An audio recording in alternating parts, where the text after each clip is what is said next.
Hoy les voy a hablar una clase sobre procesos y funciones biológicas para la PAES 2023 en la parte de biología común de ciencias. Nuestro Instagram es c.ftienda y el YouTube Diseño Creativo. Ya, entonces vamos a ver cambios en la pubertad, gametos y características del ciclo ovárico y uterino. Bueno, entonces se diferencian en dos, personas que están con vulva y personas con pene.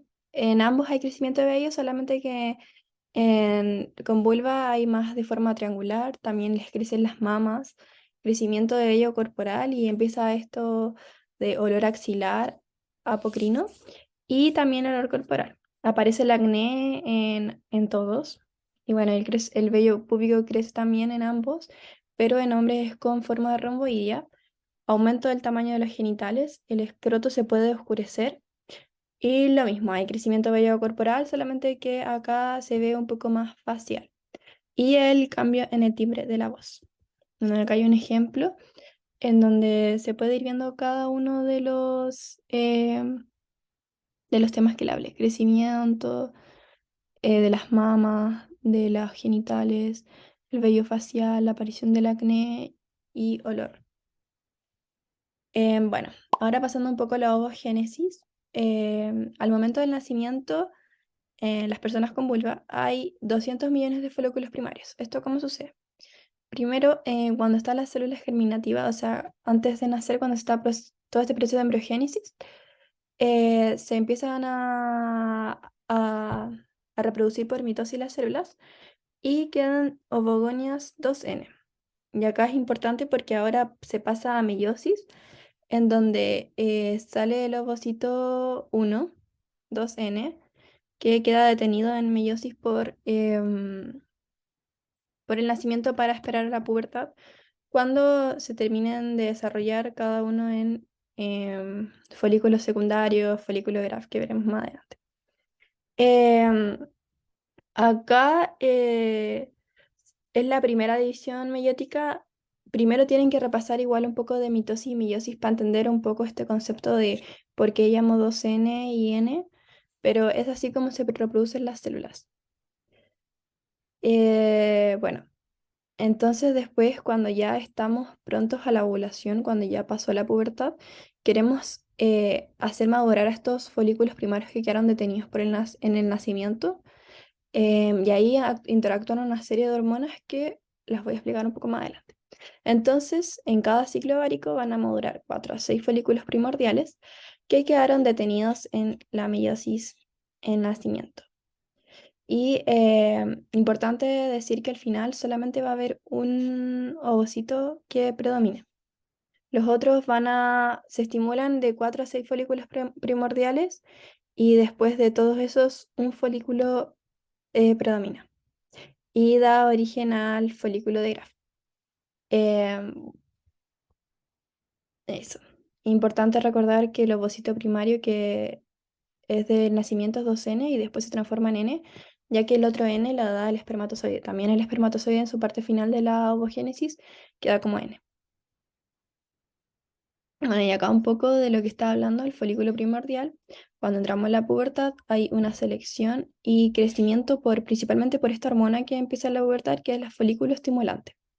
Igual si la recuerdan así es como un poco más fácil de recordar porque como es folículo estimulante, saben al tiro que es para la folículogénesis. Y hay un folículo dominante que madura em, y se selecciona sobre los otros. Esto principalmente también porque nos da estradiol y nos ayuda en el ciclo ovárico. Bueno, acá hay un error, es el pic de LH, y donde el folículo, o sea, el ovocito sale del folículo y para ser fecundado. Y la parte restante del folículo queda como cuerpo lúteo y que secreta progesterona. Ahora voy a explicar cómo cada uno de estos pasos. Entonces acá se tiene que el folículo primario de nacimiento, secundario que empieza a madurar hasta el folículo de Graf. Si nos devolvemos, folículos primordiales, el folículo dominante ya maduro, este Graf, y acá lo que yo decía que con el pic de LH va a salir el óvulo para ser fecundado. Ya. Y el cuerpo lúteo va a quedar secretando progesterona. Entonces, ahora para hablar un poco de fecundación, para entender todo este proceso que es un poco complicado. Bueno, entonces ya vimos la maduración del óvulo, pero igual el óvulo queda con una capa protectora que es la zona pelúcida. De hecho, acá se ve la zona pelúcida, ahí está el espermatozoide tratando de atravesar. Entonces, también el hombre tiene un proceso de eyaculación de los espermatozoides que los van a dejar en la vagina, acá. Del epidídimo, que los espermatozoides también sufren una capacitación espermática para poder llegar a la vagina, en donde adquieren movilidad, las mitocondrias crecen para tener más energía, para tener, bueno, y todo esto dicen que los espermatozoides con su proceso activo y contracciones del tejido tuárico, porque ambos tienen que cooperar para la fecundación, em, y ser depositados en la vagina. Entonces, si es que todo este proceso va bien, el óvulo, hay una ovulación, se libera el óvulo, el espermatozoide puede penetrar al óvulo y el espermatozoide mismo libera enzimas para poder atravesar esta zona pelúcida. También se capacita y genera esta reacción acrosómica, especialmente para esto, para fusionar los núcleos como eran N y N, poder generar la célula 2N que es funcional y va a poder generar se forman los núcleos, se forma el cigoto, este cigoto con los 2N, y que es la primera célula para dar futuro al embrión que se va a implantar en el útero. Acá, ahí. Entonces, llega al útero, a la trompa de falopio, a la ámpula, y ahí debería eh, bueno, ahora se dice tubas uterinas, no trompa de falopio. Las tubas uterinas en la porción de la ámpula va a fecundar. Ya, entonces, si es que todo este proceso ocurre, resulta que el espermatozoide que logra atravesar la barrera, porque debería atravesar solo uno, sucede este proceso, se forma el cigoto, empezamos a formar el embrión por esta multiplicación de las células, se podría implantar en el útero, ya que por todo este proceso que veremos adelante, el útero se está preparando para ser implantado. Ya, entonces acá en el ciclo menstrual, estamos hablando de que hay varias fases.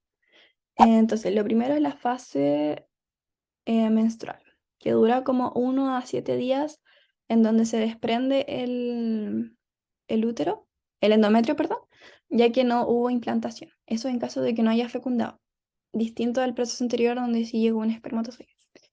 Entonces, en caso como que los primeros días los pone en menstruación, es un poco confuso, pero está dentro de la fase folicular. Y esto es cuando el folículo se empieza a estimular, el folículo primordial de 4 a 6 se estimulan por la FSH. Y aquí está como que va agarrando un pic para estimular al folículo a ser secundario, ser de Graf. Y acá también podemos ver la luteinizante, que es la que finalmente con su pic va a ovular. Aproximadamente en el día 14 ocurre la ovulación. Esto es distinto en cada persona con vulva, con útero, es distinto, ¿no? Esto es como un aproximado que hicieron de 28 días, pero ya sabemos que hay muchas personas que no tienen un ciclo de 28 días y puede ser de 31. Entonces ahí el folículo madura por la FSH y la ovulación en el día 14 más aproximadamente para soltar el óvulo.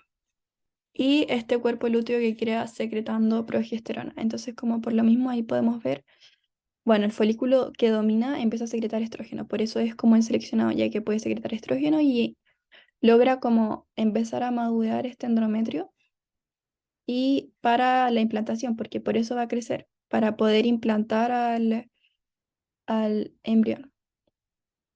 Entonces, después de la ovulación pasamos a la fase lútea, donde si hay implantación, o sea, donde si hay fecundación se va a implantar el óvulo y si no, el cuerpo lúteo se va a atrofiar y ocurre la menstruación.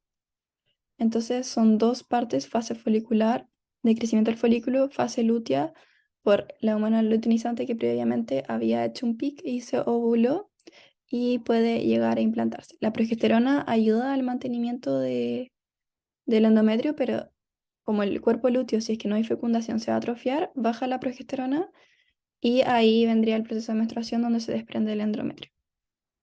Bueno, es importante que recuerden esto porque, por ejemplo, sí, acá tengo un ejemplo de la prueba PAES, en donde ya se muestran los niveles plasmáticos de hormona luteinizante en grupos de mujeres sanas de entre 18 y 22 años de edad con ciclos ováricos de 28 días, como el que habíamos visto acá. Entonces, la LH, recordando, es la que va a dar el pic para la ovulación. El grupo 1 corresponde a mujeres en el día 10 del ciclo. ¿Cuál de las siguientes opciones es una inferencia correcta?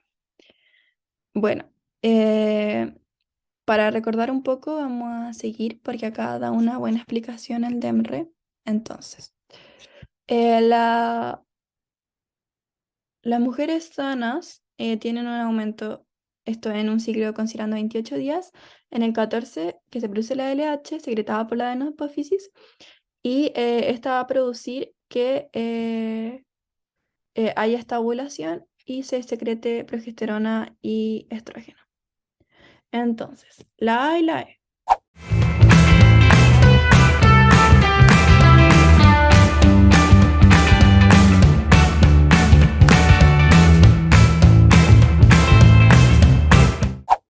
Entonces, si estamos hablando del grupo 1, ¿están sus días fértiles? No, porque como decía ahí, para que estén sus días fértiles debe estar ovulando y esto se refleja principalmente con la hormona luteinizante por el día de la ovulación. Como se va a romper este óvulo, va a salir el óvulo que va a ser fecundado. Entonces, si tiene bajos niveles, probablemente no haya un óvulo, no haya una ovulación. Ya. Entonces eso hablaba de la A y la E precisamente por la misma, porque si es que no están fértiles, tampoco están ovulando, entonces como ambos tienen baja cantidad de LH, no. Después, el grupo 2 está ovulando. Esta es la correcta, ya que hay un pic de LH y cuando hay el pic de LH y aproximadamente estamos en el día 10, como para todas distintas, eh, está correcto. O sea, uno con el pic de LH podría asumir que la persona está ovulando. Ahora, distinto es decir que está menstruando, porque hay niveles bajos de LH cuando se está menstruando. De hecho, creo que acá lo dice. Eh, Dice acá, en el día 10 como se ve acá, uno debería estar no menstruando, sino como pronto a la ovulación. Entonces, es como del día 1 al 7 donde se está menstruando. Y la D es incorrecta porque están como justo está ovulando, o sea, si es que estuviéramos menstruando no estaría preparado como el endometrio para recibir la implantación y por lo mismo viene el pic de LH y acá se explica que si hay pic de LH está creciendo este endometrio. Tiene que bajar todas las hormonas, o sea, la progesterona tiene que caer y no tiene que haber pic de ninguna hormona, prácticamente cuando se está menstruando están muy bajas todas las hormonas y ahí se desprende el endometrio. Y eso, espero que les haya gustado y traté de hacerla corta, precisa para y enfocada como a lo que van a preguntar realmente en la PAES para que ustedes repasen después, busquen ejercicios. Una buena forma es el chat GPT. Ahí pueden buscar ejercicios del ciclo menstrual, fecundación, cambios hormonales. En verdad, la prueba está muy enfocada en aprenderte este gráfico o quizás un poco esto, pero así de una manera muy simple. Conocer la ovogénesis, por eso es importante un repaso de mitosis, meiosis, pero no se alcanza todo en una clase. Eso espero que les haya gustado.